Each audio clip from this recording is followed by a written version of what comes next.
Hey, I mentioned the other day about speed reading. Like I was telling our class, our group members, that we have 6 books to read through in 6 months. And I know we're all pressed for time, but if you can, develop the skill set of speed reading.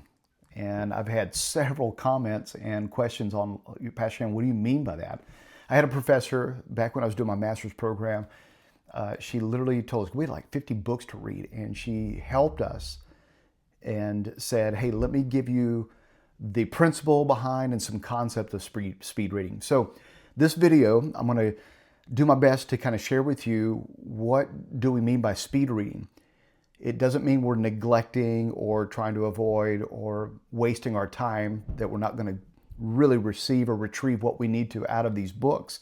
No, there's a technique and a principle, a concept, if you will, and some practical things that we can do to help us speed read and still benefit at getting out what we need to get out or glean from those books. Again, I'm going to go through this video and then I'm going to load up this document that my notes from this as well.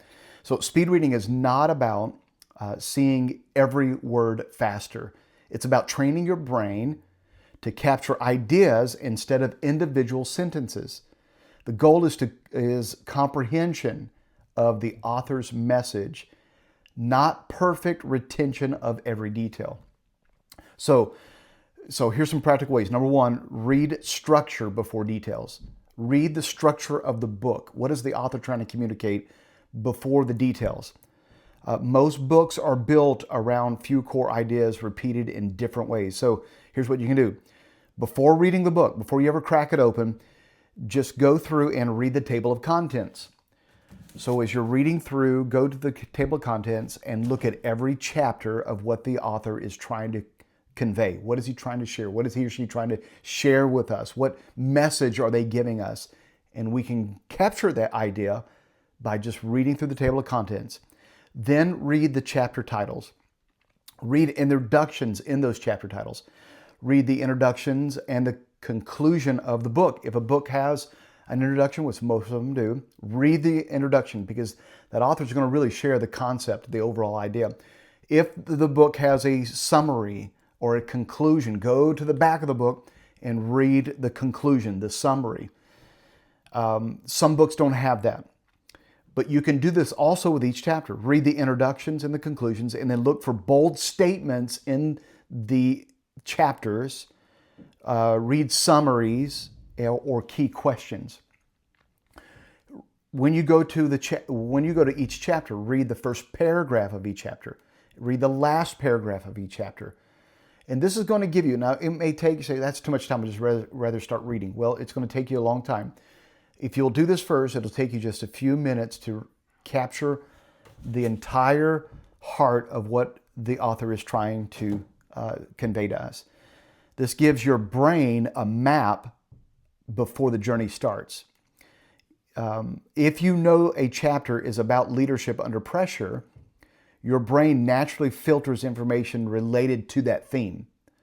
So as you're getting the overall map, your brain is starting to really focus on gleaning that information rather than just going into it blindly and trying to figure it out. Instead, read phrases. So number two is stop reading every single word. Most people mentally pronounce each word in their head. It's called subvocalization. That slows reading down dramatically. Read phrases or thought groups. Let your eyes capture chunks of text. Focus on meaning, not pronunciation. Example, I have an example in the notes here. The most effective leaders develop emotional awareness. Instead of reading like that, train yourself to see the most effective leaders develop emotional awareness. Your brain understands concepts faster than it speaks. Number three, use your finger or a pen as a guide. This is a way to actually speed up. Your brain will actually speed up and keep your pace faster.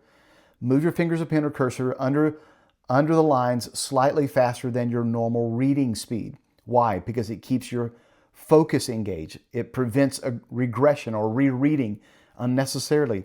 It creates a rhythm and a momentum. Number four, Look for the author's main point. Every paragraph usually has one main idea, supporting examples, extra explanation. And so you train yourself to ask, what is the one thing this paragraph is trying to say? Number 5, learn to skim intelligently. Good skimming is selective attention, not careless reading. First sentence of the paragraph, the last sentence of the paragraph, the repeated ideas, key words, stories and even illustrations and summaries. And you want to focus on those, and you can slow down when a new concept is being conveyed in the text or in the paragraph or in that chapter.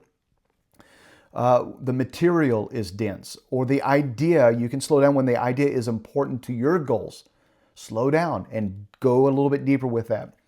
But you want to speed up when the author is repeating themselves or giving longer examples or adding filler explanation. Sometimes authors do that, and you can speed up through those things. Number 6, read in layers. Not every book deserves the same depth. And I have a couple of things that you can do. Pass on 1, the overview, pass 2, faster read. But number 3, the past 3 is deep dive. Only revisit sections most valuable to you. This is how many leaders, pastors, executives process large amounts of material. Number 7, increase speed gradually. Push your speed slightly beyond your comfort. Your brain will adapt to where you're stretching it, and it'll adapt surprisingly fast. Number 8, summarize as you go. After each chapter, pause and answer these questions. What was the main idea? What stood out? How can I apply this? And what would I teach someone else? I'm telling you, that's powerful questions, and it'll help you grab the concepts and glean the concepts. Number 9, match reading speed to purpose. Not all reading should be fast. Read slowly when studying Scripture deeply, learning complex theology, reading technical material, and meditating on application. And then you can read faster when surveying leadership books or gathering ideas, reviewing familiar concepts, or reading biographies or narratives. Wise readers change gears, and they know how to change gears. Number 10, read with a question in mind. Listen, this is so powerful right here when it comes to speed reading. Your brain filters information better when searching for something, and you know this. Like when you get fixated on something, you're doing research. You know this by doing research. You're going to go buy a vehicle, and you search the model, and you're doing research for weeks and months. And then all of a sudden, you're driving down the road, and you see the same model, the same colors, that everybody in town has the same vehicle that you've been wanting to buy. Why? It's that, like, how come everybody's now buying this car? No, they've always been driving that car, but now your brain has wired itself to pay attention to it. Same with reading. Before reading, ask, what leadership principle can I learn? How can this help my students? Number 3, what practical application can I teach? Questions create focus. So there, I'm going to give you in this document, but that's some principles and the concept of speed reading. Great professor told me how to do this years ago, and I've been developing that concept for a number of years now.